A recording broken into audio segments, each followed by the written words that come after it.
Genetics MCQ shorts with explanation class 6 में आप सभी का स्वागत है। आप देख रहे हैं genes the way to learn easy. चलिए स्टार्ट करते हैं। First question is the central dogma of molecular biology was proposed by, यानी आणविक जीव विज्ञान का जो सेंट्रल डॉगमा है वो किसने प्रस्तावित किया था? ये किया था फ्रांसिस क्रिक ने। Which mutagen is use for chromosome doubling in plant? पौधों में जो गुणसूत्र की संख्या होती है उसको दुगना करने के लिए कौन सा म्यूटाजीन का उपयोग किया जाता है? तो बी नंबर, कॉल्चिसिन।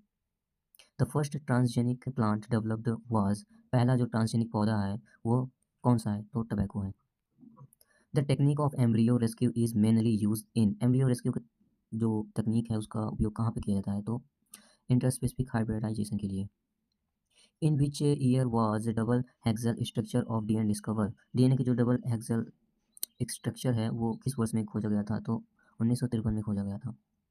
जो नॉरिन 10 है वो किस फसल से संबंधित रखता है? तो ये वीट है।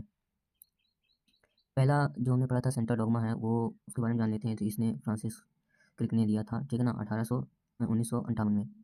इसके अनुसार क्या होता है? पहले डीएनए होता है, आरएनए होता है, फिर प्रोटीन की बनती है, मतलब प्रोटीन बनता है बाद में, ठीक है। Which mutagen is use for chromosome doubling in plant? Mutagen को मतलब ऐसा कौन सा म्यूटाजिन है जो क्रोमोसोम को क्या करता है? डबल करता है। तो कॉल्सिन है, वो क्या करता है? माइक्रोट्यूब्यूल को फॉर्मेशन को क्या कर देता है? बंद कर देता है। उसके बाद क्या होता है? क्रोमोसोम जो होता है वो डबल होता है, ठीक है ना। इसका उपयोग कहाँ पे किया जाता है? टेट्राप्लॉइडी और ऑटोप्लॉइडी वैराइटीज बनाने के लिए किया जाता है। फर्स्ट ट्रांसजेनिक प्लांट जो था वो टबैको था, ठीक है ना। इसका उपयोग कहाँ किया गया था? इसका उपयोग किया गया था एंटीबायोटिक रेसिस्टेंस जीन को डेवलप करने के लिए, ठीक है। The technique of embryo rescue is mainly use, इसका उपयोग मुख्य रूप से कहाँ पे किया जाता है? इंटरस्पेसिफिक हाइब्रिडाइजेशन के लिए किया जाता है। एम्ब्रियो रेस्क्यू क्या होता है? टिश्यू कल्चर होता है, ठीक है ना। इसमें उपयोग किया जाता है जब दो अलग अलग प्रजातियाँ होती हैं, उनके बीच क्या करता है? क्रॉस करने के बाद जो संतान होती है, मतलब संतान का एम्ब्रियो होता है, वो अगर विकसित नहीं हो पाता है तो इसका उपयोग करते हैं इंटरस्पेसिफिक और इंटरजेनिक हाइब्रिडाइजेशन के लिए, ठीक है। In which year of double हेक्सल स्ट्रक्चर ऑफ डीएनए डिस्कवर्ड?